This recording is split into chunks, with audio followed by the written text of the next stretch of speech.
Hi, Beshi ko. I just wanna say congratulations to you.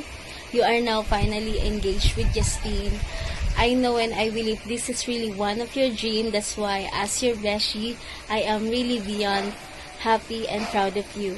I hope and I pray na mas lalo pang lumalim yung relationship niyo with the guidance of the Lord. And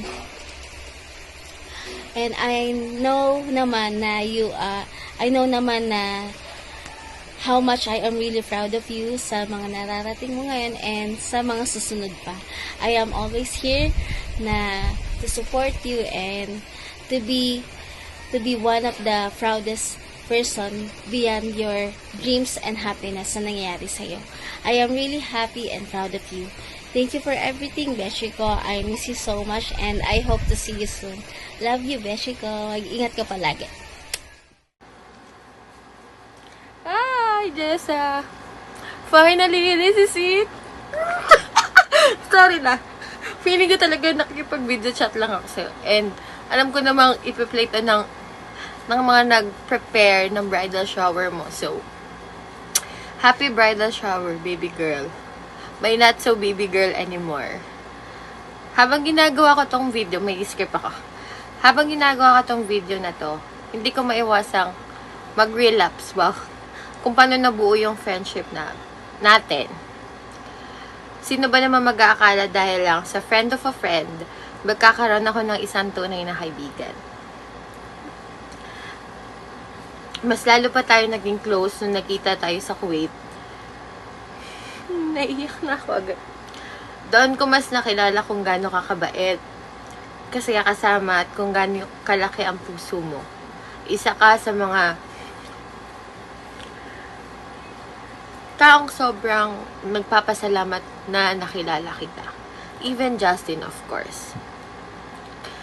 At ngayon, nandito ka na sa panibagong chapter ng buhay mo. Nakakatuwa and isa ako sa naka-witness kung paano nag-work yung relationship nyo.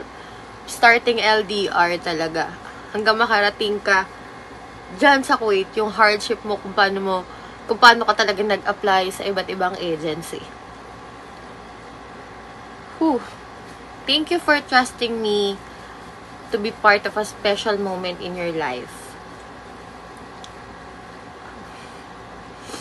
My prayer for you and for Justin is that your marriage will always be centered on God. Hindi man magiging madali ang buhay mag-asawa. Sana araw-araw niyong piliin, mahalin, unawain, pagtawarin at suportahan ang isa't isa. May your home always be filled with peace, laughter, and God's presence. So, gusto ko lang iwanan yung verse na to. 1 Corinthians 13:4, verse 7. Love is patient, love is kind, it does not envy, it does. Tong verse na to is paalala na tunay na ang pagmamahal ng isang relasyon ay isang desisyon at commitment, hindi lang desisyon. So, ayun lang. Sana mag-enjoy ka sa bridal shower mo. And I hope to see you soon. Kita pa tayo dito sa Pinas. Bye! I love you! Enjoy! Hi, Kuya. Hi, Ate Jessa. Hello, Jessa anak. Hello, Justin anak. Congratulations sa darating niyong kasal. Hari naman maging maayos at matiwasay sa araw ng kasal niyo at maging maayos at makaraos ng awa ng Diyos na maging maayos at smooth at kahit papano walang aberya.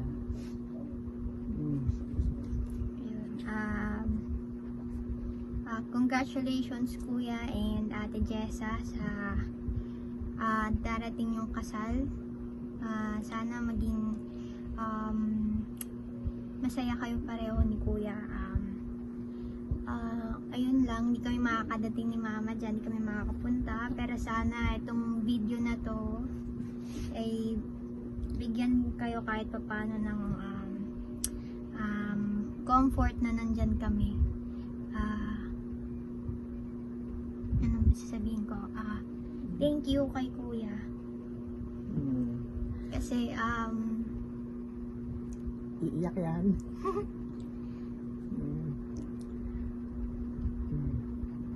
Justin tsaka kay Kuya. Masaya kami dahil magiging mag-asawa na kayong dalawa.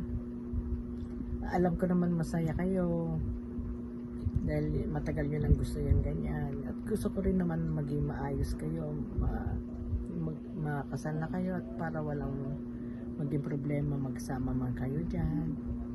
Gusto ko kasi yung hindi ako nag-iisip, alam mo naman yung bansang yan, higpit. Malungkot man kami, mixed emotion kasi wala kami ng kapatid mo dyan. Masaya kami kasi ikakasal na kayo. Malungkot kami kasi wala kami dyan. Wish sana namin nandiyan kami. Kasi kaya lang mahal ang pamasahe. Siyempre, gustong gusto rin namin talaga makapunta dyan at nandiyan kami sa araw ng kasal niya ng kapatid mo. Maraming salamat anak at kahit papano mag-aasawa ka na at ang kapatid mo na na pagtapos mo, maraming salamat sa iyo anak. Congratulations Kuya at Ate Jessa. Congratulations. I love you. I love you Jessa anak. I love you Justin anak.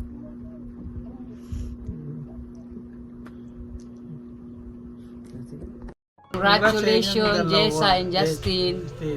Salita. Sana maging successful ang pagsasama nyo. Masaya kayo. Sa akin, para sa akin. Huwag kayong mag-away, walang gulo. Pagsasama nyo dalawa, ayusin nyo. Salim po doon. Sana, Jazz, huwag mong pabayaan yung anak kong babae. Sana tumagalan yung pagkasama gaya ng kami ni mama nyo, halos 30 years. Hindi man lang kami kasal, pero nagmahalan kami dalawa.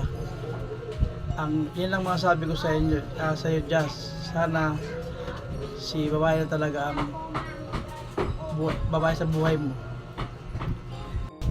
We're happy for the both of you. Sana maging successful ang pagsasama nyo. Hangad namin naging maayos ang pagsasama nyo. Congrats, Congrats. Ate and Justin.